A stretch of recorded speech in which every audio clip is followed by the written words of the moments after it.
Welcome to another episode of Systematic Geekology. This is a space where we seek to create and cultivate healthy conversations between those things we geek out on and the philosophical and theological questions that often arise out of our fandoms. Like, what does it mean to be human? What makes a hero? What makes a villain? How do the stories and narratives we geek out on shape how we live in the world? We are your priest to the geeks.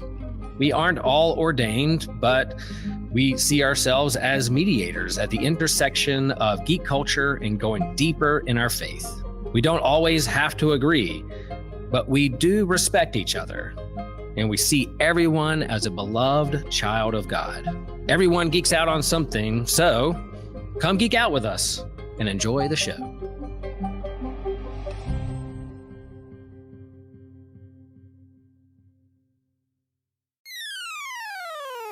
You're listening to an Anazao Ministries podcast.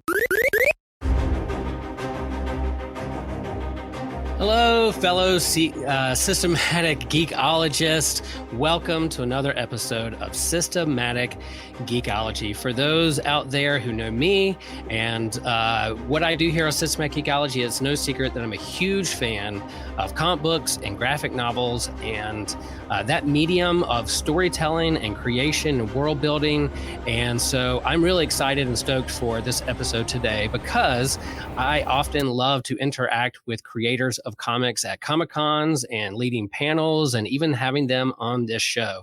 And so it wasn't that long ago, I was at my local comic book store and I saw a cover and I was like, I got to own that comic. And so I picked up the Savage Strength of Starstorm and started interacting with its creator on social media. And I said, hey, Drew, would you mind coming on our little podcast and YouTube to talk about Starstorm and the creative process? And he agreed. So I am very excited to welcome Drew to Systematic Geekology. And, you know, I'm super excited about this. Drew.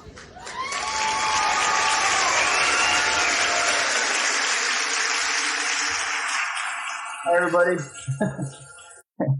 Welcome to the show. Drew, where are you today and where you're at and how are you doing?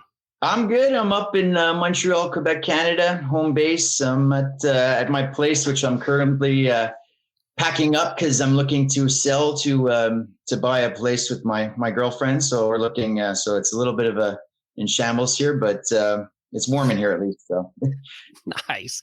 Yeah, Montreal, a little more north than I am. I'm in North Carolina, but you're further north, but still on the East Coast time. And yeah, we interacted on Instagram a little bit, and it's been fun buying your comics and seeing the creative process. And we've been trying to make this interview happen for a little while and getting our schedules together and to line up. And we finally have you today. And so I'm really excited about this because, as I shared, I'm a huge fan of comics and its creative process and how they tell its story and world building. And often in Image Comics, when they have creator-owned comics, there's often a letter at the beginning or the end of the comic where the creator shares their kind of story and inspiration of how this comic came to be. And you share in that the Savage Strength of Starstorm is like a love letter to comics. And so I'm really curious about kind of your origin story in comics. Like, what did you read growing up? What was the first comic book you owned? How did you get into this? I know you come from a family of comic book creators. And so, yeah, what's your origin story around comics and that medium of storytelling? Yeah, well, I mean, it's just something that it's ever since I can remember. I love comic books. Superheroes, you know, it all stems from superheroes as a kid, like most kids. You know, I loved Superman as a kid. The first movie I remember going to see was the Superman, the movie, with my mom for my birthday. And it's like a very vivid memory, you know, and just loving that character. And I just love superheroes always, you know, Spider-Man and everything. And just, so it just branched off from there. And then when I was a little kid, we lived in this area of Quebec. It was the South Shore of Montreal, basically. And out there was it's a little more French out there. So the first comics I remember getting were were a French translation of Marvel comics. And so it was just basically, I couldn't read at the time. So just looking at the pictures and loving the artwork and being really struck by that artwork. And the first one I remember getting was like a Human Torch Spider-Man team up. And I think that those are, it's one of the first ones I remember having. And I think it was maybe, I think it might have been John Romita who did the art. I'm not 100%, but I just remember really being struck by the artwork. My mother paints, so and she's an artist as well. So I used to give her my comic books and tell her to get her to draw Superman for me. She was really good at copying the characters out of my comic books and stuff. I cut them out, put them on my wall and stuff like that. So it was just always something I loved. Then when I got to be a little bit older, we moved to a more English part of town where there was comic book stores when the boom started. And like all the kids on the block were like really into 80s, 90s, which boom? Yeah, there's been a couple booms, couple busts. which booms? Pardon me? Yeah, there's been a couple booms, a couple busts. Which one was the 80s, 90s, early 2000s? Which one? It's the boom, like the 80s boom when the comic book shops started opening up, right? So it was like, so we had like several comic book stores in the area and like, all the cool guys like on my block, like when I was, I was trying to meet new friends and stuff. They were like, I love comic books already. So everybody was really into comic books. So, but all these guys were like serious collectors with their boxes and, their collections that they had. So then that's what got me into it, really collecting seriously. And first thing I gravitated towards was like Power Man and Iron Fist. I really liked that combo and those, those characters. And then, and then they had like, Crisis came out and Secret Wars. And that was like, those were huge, huge events in comic books at the time. And then the reboot of the DC universe. And like, I collected all those, those reboots. And so, it's just something I always loved, and to this day, it's just, I could go on and on. I could talk about it forever, into the Image stuff. And,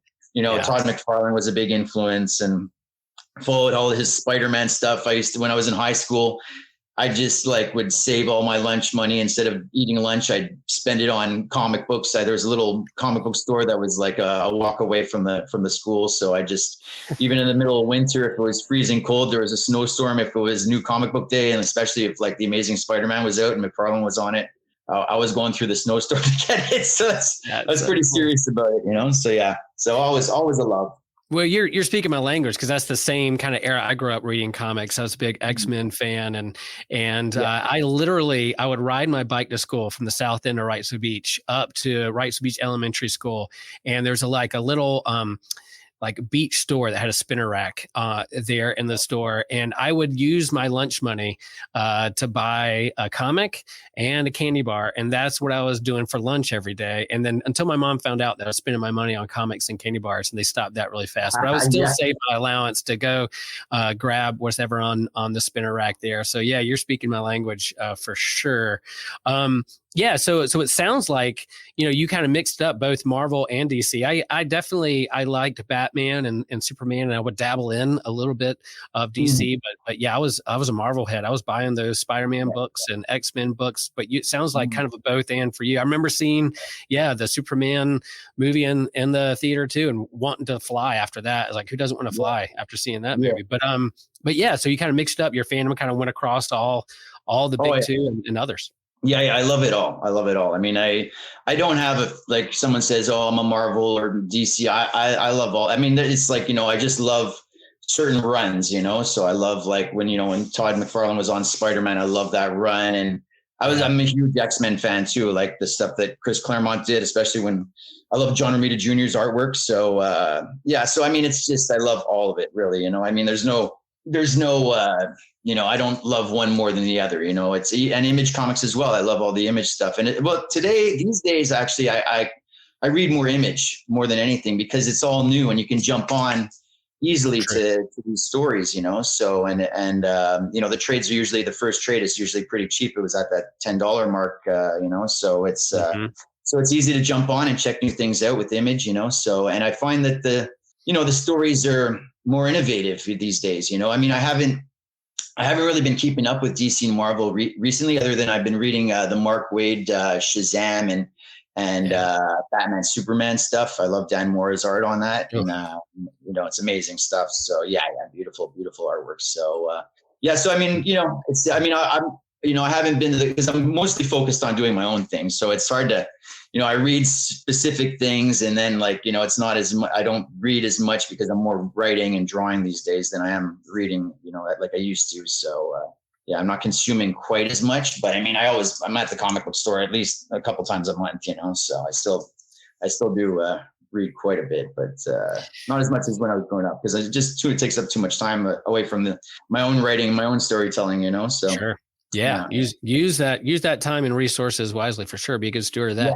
Yeah. So Hal McFarlane eventually creates, and one of the creators of Image, and kind of that creator-owned book and autonomy there away from the big two. Did you imagine yourself one day that you would create a comic that was created on the Image? I mean, is this something that you're like, one day I'm going to be a comic book artist and writer? Is that something you look to, or just kind of fall in your lap, or eventually progress to that? Like, how did that happen? No, it didn't fall in my lap. That's for sure. I've been wanting to do this for quite some time, but I'm a bit of a procrastinator. So it was like, it was always something that was on the radar that I wanted to do. It was a childhood dream. There was a time when I drifted away from it, and then I came back to it. I was like, this is something I love, and this is like something that I am. I'm an artist and a writer and a storyteller, I feel. And I'm only really good at like maybe two things in this lifetime. And that's in this world, it's one of it's drawing, and the other one's maybe telling some cool stories and creating some cool characters, and another one's boxing, but that's something else completely different. But yeah, so that's, this is my focus. This is my love, so, so that's, it was always on the radar. I remember as a kid thinking, oh, you can draw comic books as a career, so that was like a huge epiphany, when I found that out. I was like, wow, that's amazing. So, my brother Wes is a comic book creator as well, and he's pretty popular, and so he's a very diligent worker, and he's my younger brother. And but I was going to ask. Pardon me? I was going to ask, younger brother or older brother, right? Yeah. He's my younger brother. I'm like a little bit like the older, crazier brother. So he's right. So he's like, I'm a little more, how would I put it? A little more scatterbrained, and he's a little more like focused. Like, he's a very driven guy. He's very focused. And something I learned from him when he got in and started working comic books full time is the amount of dedication, the amount of hard work it is. Like, sometimes in life you think that things just fall in your lap, and it doesn't usually happen that way. You have to work. You have to work at your craft if anything you want to do, right? So, so I learned from him that you gotta really sit down and really knuckle down and work hard, because it won't fall into your lap unless you do that. So I just started really like I created Starstorm, and I created an ash can. I brought it to Comic-Con. I had a couple of editors' feedbacks, and then I pitched it to Image, and they decided to publish it, and it was a dream come true. So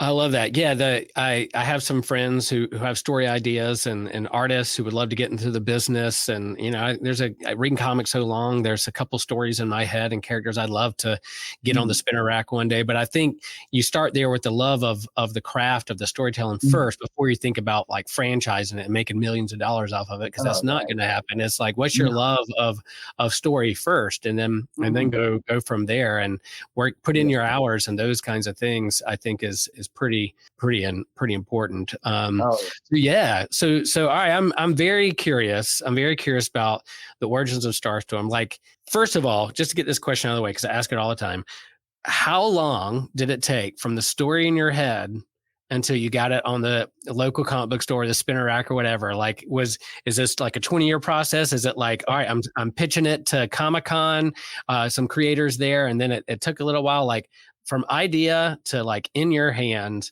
How long was that process? Well, I'm embarrassed to say it probably took me about 20 years. Well, I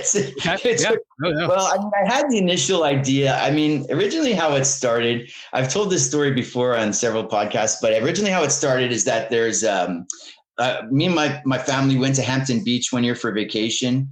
And my dad was playing like one of those boardwalk games where you can win prizes. And he won me a t-shirt. And on the t-shirt, it was like an 80s style t-shirt with like these little 80s video game graphics. They were all like pixelated little cubes and stars and diamonds. And on the t-shirt, it said Starstorm. And then I created kind of like a cosplay of Starstorm, this character. I made myself like a mask and I had like black pajama bottoms and stuff. And so that's initially how the character started. And then I started just drawing him as a comic book. My brother took the character over with his own comic books for a time. And then I was like, well, okay, I want him back. And then I redesigned him several times. And then I just, I was working on several different story ideas. And then I kind of just decided to fold them all into one universe and just do like my own sort of like my homage to Stan and Jack, my own like Marvel universe, just create my own universe of heroes and villains. And just, I'm like really pretty prolific at designing characters. So I just had a ton of character designs and a ton of ideas for characters. And I just merged them all into one universe and just decided to just create my own universe of superheroes. And, so that's how it initially started, was that t-shirt, but then it just gradually evolved. And then like the stories I'd written were like, okay, I'll just fold them in together. And then I guess I'm trying to think like when I sat down and drew the first issue, but it's at least, I'd say I started probably maybe 10 years ago, like just thinking about it and getting it rolling, so, okay. Yeah. So, I mean, it's been a while. It's been jumping around in my head for a long time.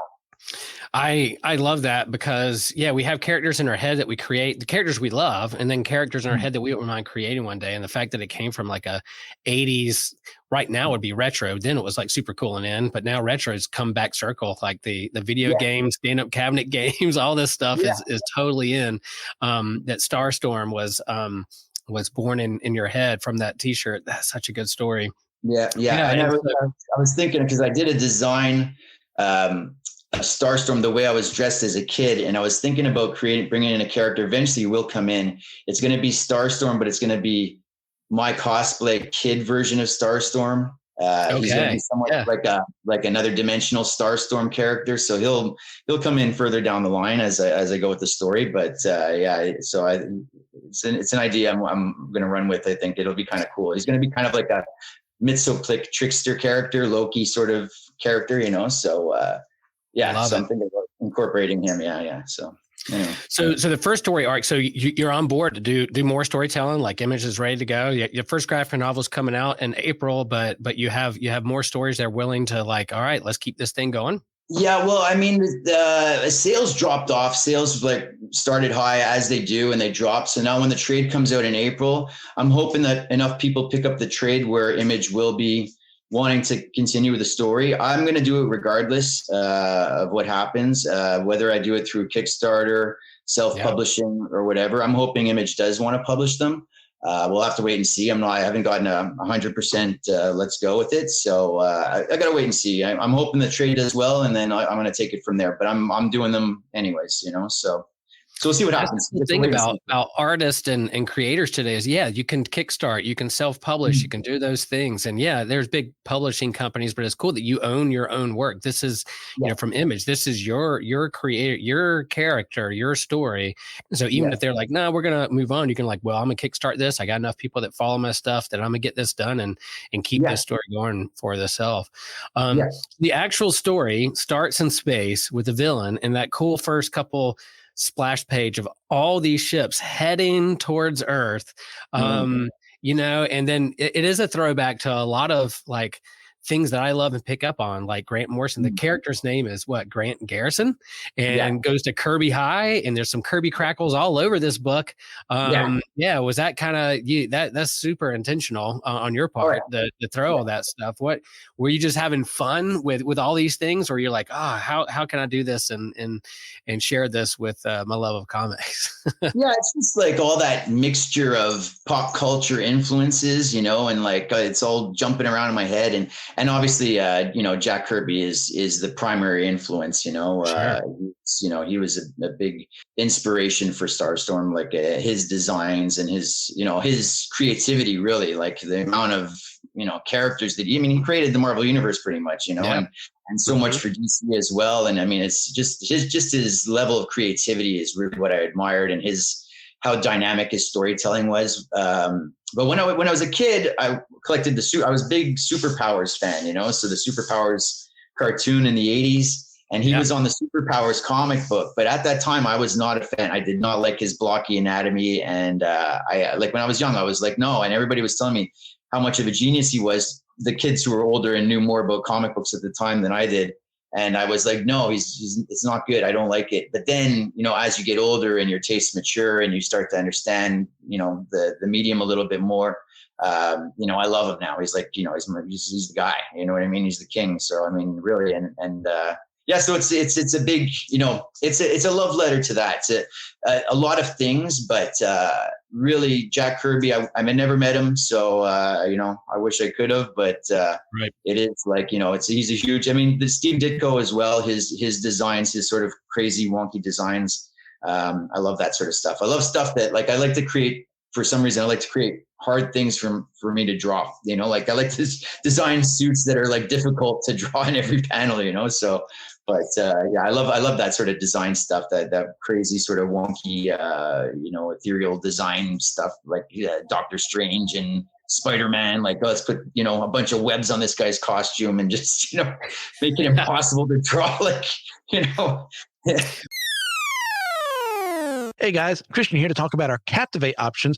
That's when you send us a little extra money to just help us along with our projects. But what do you get by giving us that extra money? Well, you have access to any future online D&D campaigns. You get extra bonus question content, which we do at least 48 times a month. You can make a one-time donation here of any amount to help support the show. This helps us with our overhead. That includes the editing software that we use, the recording software that we use, the marketing that we have to do for the show, the equipment that we all need to use to help out with the show, and more. So thank you for what you do. Head out to Captivate, help us out. We really appreciate what you do. See you later. Well, that brings me to the book itself, the first issue. The second issue moves on. There's a world there of different teams, and it's not just kids reading comics in high school, but there's you allude to the fact that there are superheroes in this universe. There are teams out there, and you get to see kind of that unfold in the second issue and on. Even zombies show up. I love the zombie genre, but then, but in this, there's a splash page of when Grant gets this mysterious weapon that armors him up and spaces him. He storms up for this thing. That page of him armored up with the hundreds of faces around him was so impressive. How long did it take you to draw that? And was something always in your head you're going to get to, or is that inspired as the story comes along? It's sort of part of the book is an homage to Crisis on Infinite Earths, with Marv Wolfman and George Perez, right? So I always love that cover of it's the blue cover with all the faces that are blending together, and the planets are, so it's somewhat of an homage to that. That was probably jumping around in the back of my head, and but it's just, I don't know, sometimes it just floats to me, and I'm just like, oh, this is going to look cool, and I'm like, okay, well, I want to show people I have a big universe to reveal, that's going to, go on, so I'm going to show this in the first issue. This is what's coming up, is these characters will come in down the road, so it's sort of this is what's, that's what it is. It's that page is an homage to that cover.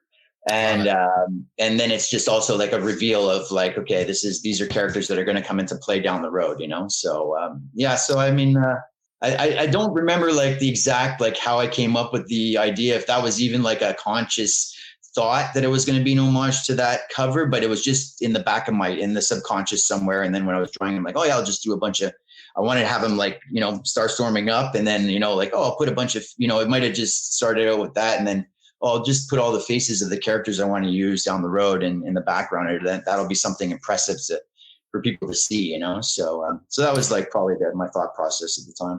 I loved it. And it was one of those things like it's connected to a large universe, but I couldn't help but think it's like, are these former star storms? Are they current star storms in the universe? Are they a part of this legacy? So that teaser draw me in. That's why I love comics. It shows you like the final page reveal to make you want to read the next one, but also within the book, the mystery and the lore that keep you reading about a large universe is what draws you into that. So no, I don't want to give away spoilers, but like, some of those faces stare back at you. Are there ideas with each of those people, or something later on that you hope to pan out in volume 5? Yeah, there's I mean, some of them are villains, some of them are heroes, some of them are gods.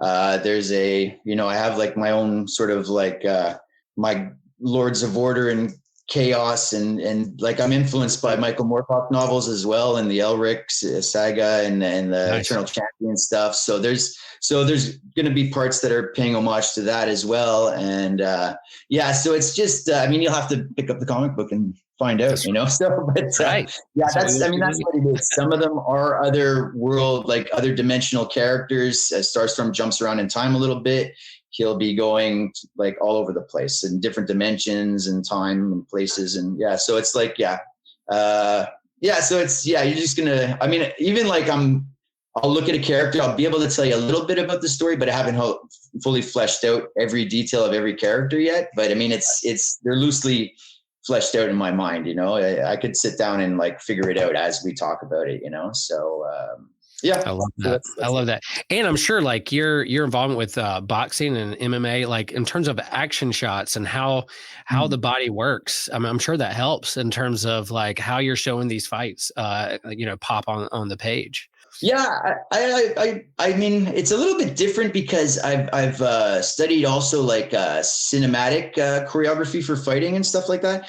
And, like say MMA and boxing, it can be a little more, how to put it, not refined, but restrained. It's not as dynamic as someone throwing a big punch. When you throw a punch in boxing, you're just going boom like this. You're not trying to overextend, but in comic books, you want to have that big dynamic, like that fist coming at you.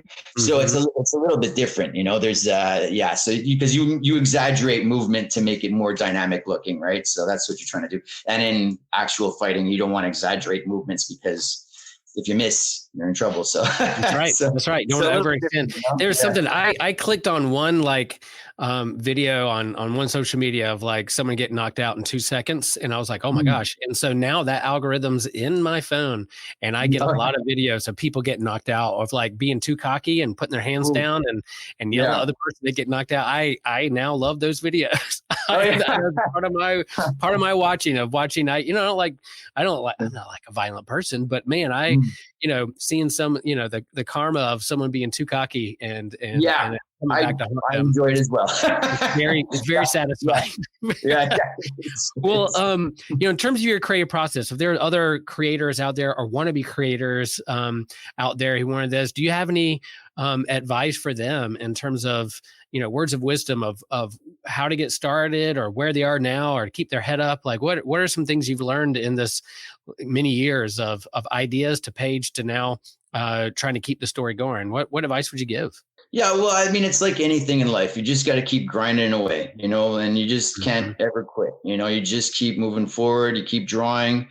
I went to Comic Cons. I've been going to them for about, I guess, over 20 years now. And I remember me and Wes would go and we'd sit in the panel on how to get to comic books, how to get into comic books. And they tell you got to draw. If you want to be a comic book artist, you got to draw every day. And they're right. You got to draw every day. You got to like really, if you can't draw every day, you got to draw when you can, that's the thing, So, you just got to be persistent and just keep moving forward, and keep working at your craft and keep trying to become a better storyteller, a better artist. And, that's really all you can do that's in your hands. And then, going and networking and meeting people and meeting editors and stuff like that. That's a part of it as well. And getting your name out there but the most important part is just the work. The work is the most important part, and even myself, I'm still trying to get better, like I'm nowhere near where I'd like to be artistically and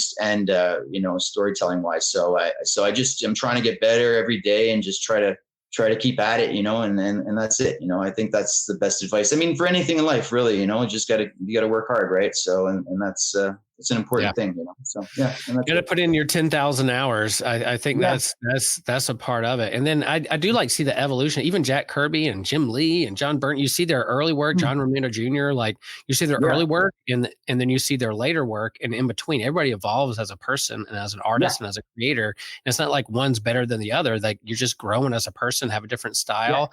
I'm not the same person I was 10, 20, 30 years ago and that kind of thing. I think that's important to remember too. Yeah. For this upcoming season of Lent, I'm going to be intentional. I have a book in my head of like the philosophy and theology of surfing. And I'm going to write every day during the season of Lent. Like whether it's one sentence or a paragraph or the muse hits and I write like 4 chapters, I'm going to at least make sure that I do it every single day. I'm tired of it being the idea. I'm like, I'm going to one day do this.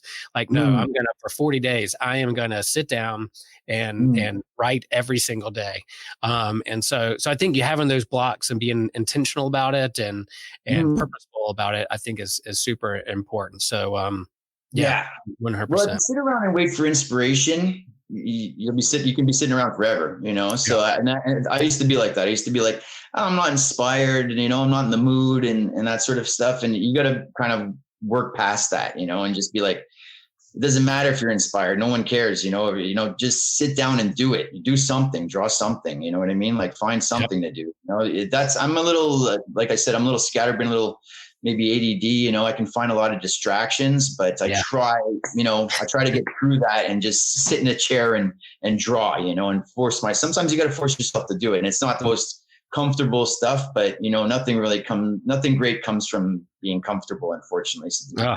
A lot of times about that. Like when I see like the classic novelists or people from way back when who created all this stuff, I'm like, well, that's before Netflix, that's before streaming, that's before social media. Of course, they were just sitting around with their own thoughts. They had time to sit around. I was like, you know, but I'm sure everybody has distractions. Everybody has excuses. Like, just sit down and block it out and do it. So I think you're right. Yeah. Yeah. All those cliches are true. You know, it's all the cliched, you know, all the Rocky lines, they're all true. You know, it's just, you just got to work, you know, and that's it, you know? So, yeah. Well, what do you think is like the current state of comics? Like I on one hand, you know, I think we talked about the different decades and the eras and the ages, and they've all had their heights and their booms and their busts and then come back around. I don't think this medium of storytelling is going anywhere. People love pictures and iconography and art and letters and stories. A good story is not going anywhere, but like how people create and what people do has definitely changed, and how you come out of, how you make money off this thing or a living is the thing. But what's your take, you know, as someone in the business? What's the current state of comics, and is it healthy? Is there something that we could do to make it better, or what? As someone who's out there hustling, what's your thing? Yeah, I feel it's easier for a person like me. Like we don't have to live in New York City, you know, and be around the hubs anymore, you know, because of the internet, you know, so it's good for that, you know, that's good. The state of comics, I mean, Comic Cons are a huge thing now, but they're more of a pop culture con, right? They're more pop culture cons. So not, you know, people don't necessarily go there for the comic books, but there are a lot of comic book fans still. I feel like personally, I feel like it's a thing that'll ebb and flow. Like it might dip and then it comes back, and then it's, you know, but I mean, it's like we said, there's a lot of other distractions out there. Kids these days aren't as into comic books as the kids in my day or in your day, probably. Right. So it's, you know, so it's not as big as it was back then. They don't sell like hotcakes anymore. More comic books are more like a vehicle for other things to branch off from comic books, right? Like video games and toys and movies and stuff like that. It seems like, you know, but there are the fans of the art. But I mean, I feel that a lot of the fans are guys our age or people our age, and you know, and then like they pass it on to their kids, you know. So I think it'll always be around. I think it's storytelling, you know, and as long as the stories are good, then it'll stick around, you know. So I mean, they're just even before comic books, they're myths, you know, they're gods and monsters and all that sort of stuff, you know. So it's So it'll always be around in some form, whether it's an actual physical comic book or online, or it's always going to be around some way. I prefer the old school way. I'm an old school guy, so I like the physical comic book. I like going to the comic book store. I like talking about comic book at the comic book store. And, you know, I even missed, like, my first experience buying comic books was the spinner rack at the, you know, we call them depeners up here, but they're 7-Elevens in the States, right? So it's, you know, I miss those days. And I think that they should in some way get back to having spinner racks and getting in the faces of the kids, you know? So, like, you know, somehow I always feel like that was sort of like when it became like just into the comic book stores, and they became a little too exclusive, and like people, like some people would be like a little bit intimidated to go in the comic book store if they didn't know everything about comic books. It seemed like, you know, when I was younger. So I felt like there was like you know, that took away a little bit maybe from like the sales potential, you know, of comic books, you know. So, but I mean, it's just figuring out a way of getting it in people's hands and getting in front of like the kids, and because it's, you know, that's how it continues, is that the next generation, if they come up with comic books, it'll continue. If not, then it'll die out, you know. So yeah, kind of akin to music, right? Like music, you know, vinyl, tape, CD. You had the music stores, and then now vinyl is kind of classics at the vinyl stores. People going back and kind of vintage and retro, and going back and getting their vinyl. I'm just making a comeback. The local comic book stores, the single floppies and the graphic novels is there. I like it that on this show and others, they'll say like, "Oh, did you like that movie? Did you like that show? You like Umbrella Academy? Well, guess what? There's a whole book about it, and guess who wrote it? You know." It's like, go get that graphic novel, the new Supergirl movie that James Gunn is getting ready to put out. That was my favorite story of last year. Of I'm actually in the middle of reading it. Gorgeous book. And I kept just saying, guys, I don't collect Supergirl. I haven't in a long time. I haven't really cared, but man, this book is absolutely incredible. I was just telling everybody about it. And then when they announced how it's becoming a movie, I cannot wait when people are like, what, this movie? I'm like, yeah, before you see the movie, please read this book. Just put it in people's hands. That's still there. I don't think, like, you're right, that the hero's journey, the stories that hold up a mirror to the human condition and the questions we all wrestle with is super relevant and not going to go anywhere. This is just a way of sharing those stories. So I appreciate that you're in that game and a part of it. So cool stuff. Well, what other products do you have coming up? I mean, are there other ideas you can stay in the Starstorm universe? What does that look like? You mentioned a little bit about the Kickstarter or Image, you know, kind of down the road, but how's your work life now with these next story arcs? Yeah, well, I mean, I'm working on the next story arc of Starstorm. I also have I have several different characters that I'm developing, you know, and I keep mentioning this story. Me and my brother came up with this story a couple of years back. It's like sort of a homage to like 80s teen flicks mixed in with like some sort of supernatural aspects to it, and like sort of like Goonies mixed with like, you know, a little bit like a skater punk style, you know, Stranger Things sort of, you know, sort of deal. So that would be like a 6-issue miniseries, and I'd really like to try to get that done, but it's difficult with him working on his own stories,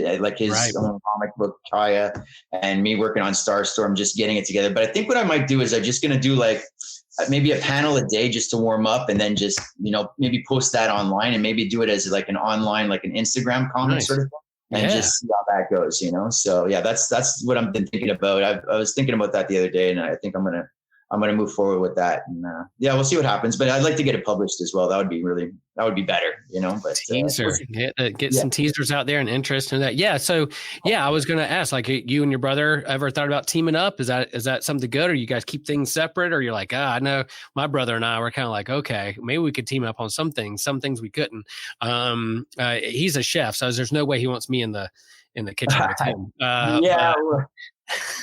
It's a little bit of the same thing. It's like we're both kind of like control freaks. Like I told him this story, and then he wrote this whole treatment for the story, but it was a little too morbid. And I was like, and I'm a little more like, I don't want it to be a downer. I want it to be more of an upbeat story, you know? So I was reading his version, and not to say his version wasn't great. He's really great storyteller as well. He's awesome. But it was just like the sensibilities were a little bit off. Like I was like, hey, this isn't what I'm going for. I'm going like more in this direction, you know? So, and then he's he's a bit of a control freak and I'm a bit of a control freak. So it was like we were butting heads on it a little bit. And then so he's like, well, you just go your way with it. And I'm like, no, we're going to do this together, but we just have to come to we have to concede a little bit to each other. You know what I mean? So I got to go a little bit in his direction. He's got to come a little bit in my direction, and we'll meet in the middle, and hopefully it'll take off from there, So, I mean, I'd love to have him draw it, but I think he's just too busy. He's just too swamped,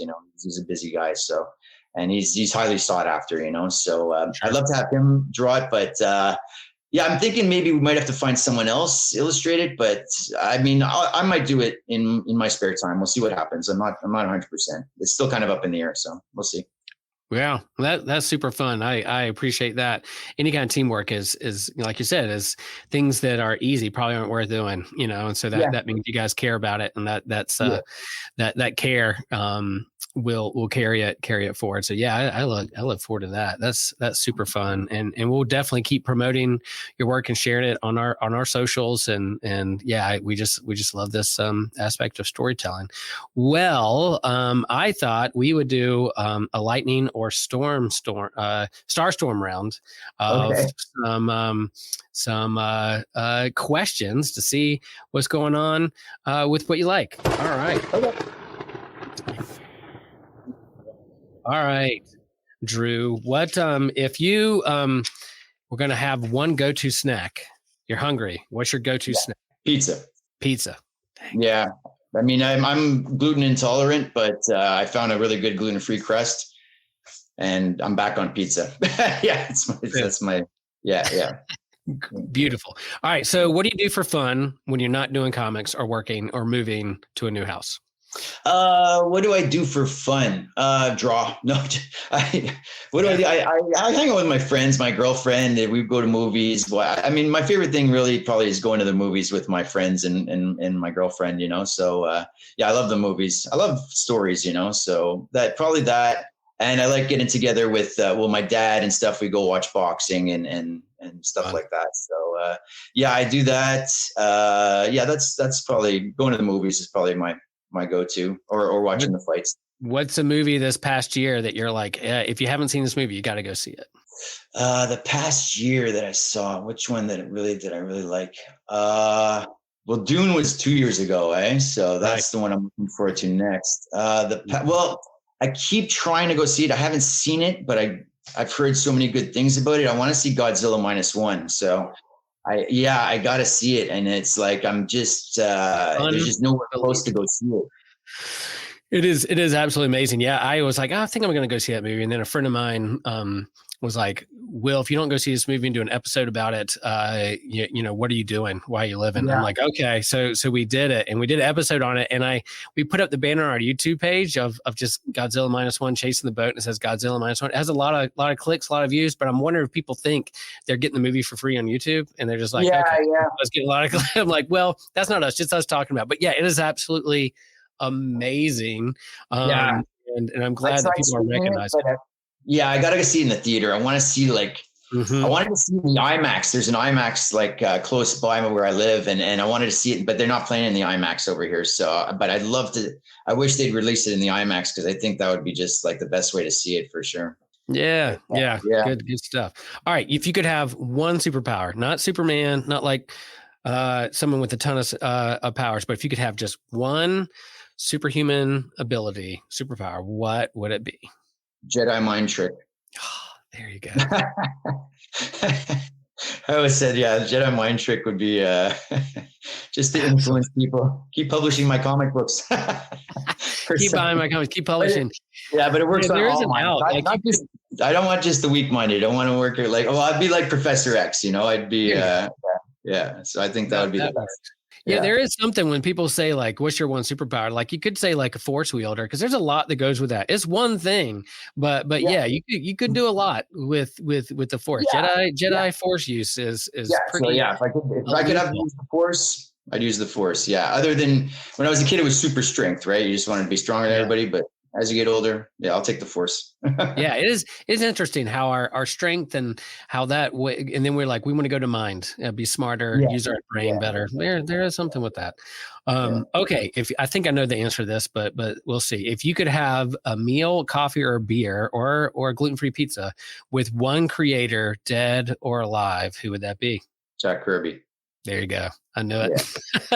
I can see it in your work. Even when I devise that question and ask other people, when I saw like the Kirby crackles and saw your work, I'm like, yeah, I think I know where we're going with that. That's so good. Yeah. It's an easy one. Yep. I'm with you. All right. So, a little softball question here. Are aliens real? And if so, will we encounter them in our lifetime? I don't think I'll ever encounter aliens in my lifetime. Are aliens real? Definitely, potentially. Yeah. Definitely, there's a definite potential. I had a theory that aliens that have been perceived on Earth are time travelers, and they're just future versions of ourselves that have come back to look in on how crazy we are in these times. Yeah. And observe. Yeah, my wife said the same thing. We're big space buffs and cosmology and sci-fi, and I think we think about that stuff and ask those questions all the time. And when these like kind of Navy ships are viewing these UFOs or whatever, she's like, it might just be us with the technology going back. And I'm like, you're not far off. I mean, there could be intergalactic sanctions where, where the prime directive, where you don't talk to those guys until they're ready or before they blow themselves up. But the, there is something about like, there's something mysterious there that perhaps maybe it's us. I don't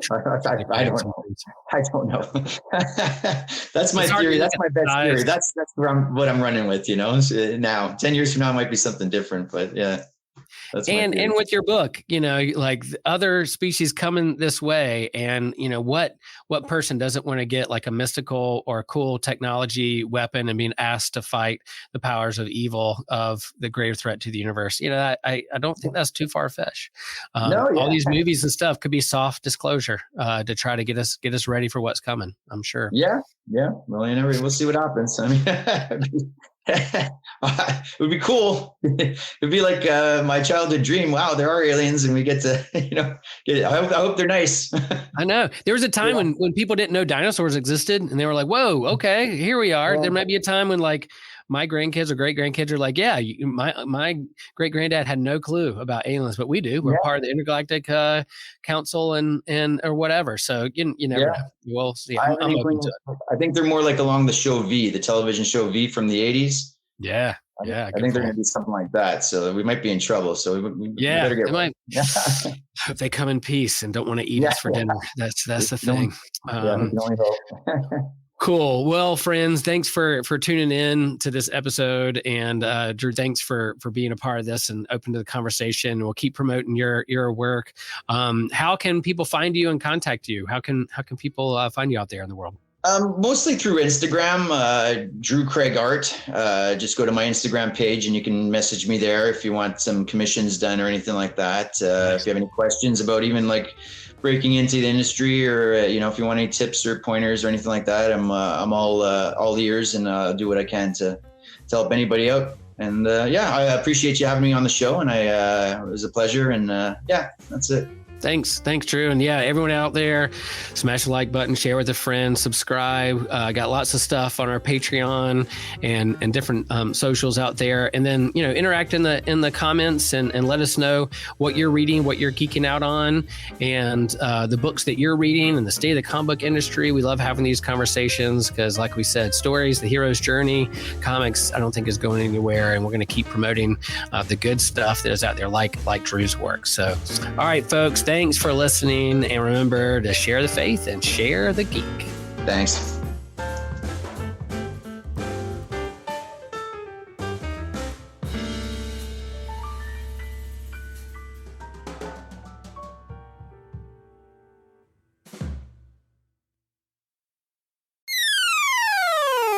If you'd like to support our show, please consider joining our Patreon, where you get live access to our YouTube exclusives, including our comic book catch-up, manga mustard, drinks with Tejas, and our companion series that we do each year with our annual theme. You can also get exclusive merch, including t-shirts, handbags, a coffee mug, and a long sleeve shirt. We also have available bonus extra questions at the end of most of our podcast episodes. You get access to exclusive Discord channels, discounts on our store, access to any future online D&D campaigns. You get to vote on topics for some of our episodes. You can easily access all of the Patreon content right through Spotify now. So super easy. Go to our Spotify page at the top. It's going to say exclusive content for subscribers. If you're a patron, hit that button. You get all of our bonus content right there on Spotify, right with your regular feed. And of course, you get the satisfaction of knowing you helped a podcast in need. Our overhead includes editing software, marketing equipment, recording software, and a lot more. And there's a lot that goes into keeping the lights on here. And we really appreciate all of our patron subscribers for helping the show happen. If you love our show, you can follow the whole network in a single feed on Spotify at Anazao Ministry Podcast or the network page on Apple Podcasts. There you'll find shows like The Homely, The Whole Church Podcast, My Seminary Life, Let Nothing Move You, Dummy for Theology, The Bible After Hours, as well as mine and my husband's show, The Clydes, where my husband Taylor and I go through weekly discussions in a devotional conversational method to help us all get closer to one another and God.